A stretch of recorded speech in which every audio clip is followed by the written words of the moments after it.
Here's what's new in aXcelerate.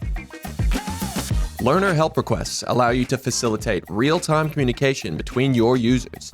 When enabled, a chat icon will be available in the Learner portal that lets learners send help requests to their admins and trainers, allowing them to respond back directly.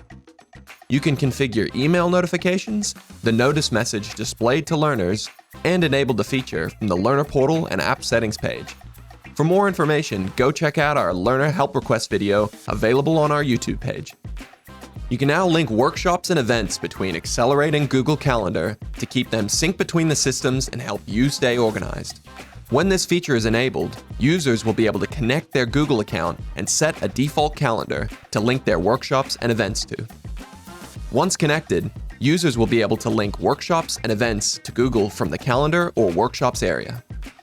After an event has been linked, any compatible changes that are made will be reflected in both systems. Check the link in the description for more information on how to get started. Custom end-screen content can now be added to online assessments and lessons to give learners contextual feedback about their overall results. You can configure this by clicking on Settings while in the authoring area.